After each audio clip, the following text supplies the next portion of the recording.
Hi friends, welcome to cooking Jafina computer knowledge. இந்த வீடியோவில் நம்ம என்ன பார்க்க போகிறோன்னா, மொபைலில் ஸ்க்ரீன் ரெக்கார்ட் பண்ணுறதோடு சேர்த்து ஆடியோவும் எப்படி ரெக்கார்ட் பண்ணலாம் அப்படின்றத பார்க்கலாம். இதுக்கு ஃபஸ்ட்டு மொபைலில் மேலேருந்து கீழே வரைக்கும் ஸ்வைப் பண்ணுங்கள்.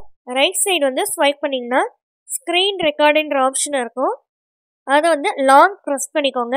இப்போ ஸ்க்ரீன் ரெக்கார்டர் இன்டர்ஃபேஸ் இதுதான். இப்போ ரைட் சைடில் டாப் கார்னரில் தெரிகிற அந்த கீ பட்டனை ப்ரெஸ் பண்ணிக்கோங்க. இப்போ ஸ்க்ரீன் ரெக்கார்டர் செட்டிங்ஸ் ஆப்ஷன்ஸ்லாம் இங்கே டிஸ்பிளே ஆகுது.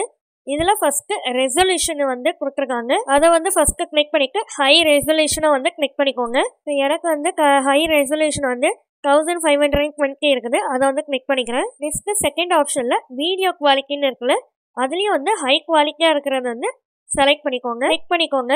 இப்போ எனக்கு இங்கே 40 தான் ஹை குவாலிட்டியாக இருக்குது. அதை கிளிக் பண்ணிக்கிறேன். தேர்ட் ஆப்ஷன் ஓரியன்டேஷன் போர்ட் ரைட்டாக இருக்கணுமா லேண்ட்ஸ்கேப்பாக இருக்கணுமான்னு இருக்குது. அதாவது நம்மளுடைய ஸ்க்ரீன் வெர்டிகலாக இருக்கணுமா இல்லை ஹரிசான்டலாக இருக்கணுமா அப்படின்றத கிளிக் பண்ணிக்கோங்க. உங்களுக்கு தேவைப்பட்டா கிளிக் பண்ணிக்கோங்க. இன்னும் ஆக்டோன் கிளிக் பண்ணிக்கோங்க. இப்போ ஃபோர்த் ஆப்ஷனாக இருக்கிற சவுண்ட் சோர்ஸ் இதுதான் முக்கியமான ஆப்ஷனு. இப்போ இது மியூட்ல இருக்குது. இதில் செகண்ட் ஆப்ஷன் மைக்கை கிளிக் பண்ணிக்கோங்க. நெக்ஸ்ட் வீடியோடைய ஃப்ரேம் ரேட்டை ஃபிக்ஸ் பண்ண சொல்லியிருக்காங்க. அதை ஆன் பண்ணிக்கோங்க. நெக்ஸ்ட் அந்த ஃப்ரேம் ரேட்லையும் ஹை குவாலிட்டியாக இருக்கிற 30ன்றதை நான் கிளிக் பண்ணிக்கிறேன். நெக்ஸ்ட் அப்படியே ஸ்க்ரால் பண்ணிக்க கீழே வந்தீங்கன்னா ஷோ டச் கெஸ்டர்னு இருக்கும். அதை ஆன் பண்ணிக்கோங்க. இது எதுக்காகனா ஸ்க்ரீன் ரெக்கார்ட் பண்ணக்குள்ள அந்த ஒயிட் கலர் டாட் வரதுக்காக இதை நம்ம செலக்ட் பண்ணிக்கிறோம். ஓகே ஃப்ரெண்ட்ஸ், இப்போ பேக் இப்போ ஸ்க்ரீன் ரெக்கார்ட் பண்ணி நான் உங்களுக்கு டிஸ்பிளே பண்ணுறேன். Hi friends, welcome to cooking Jafina computer knowledge.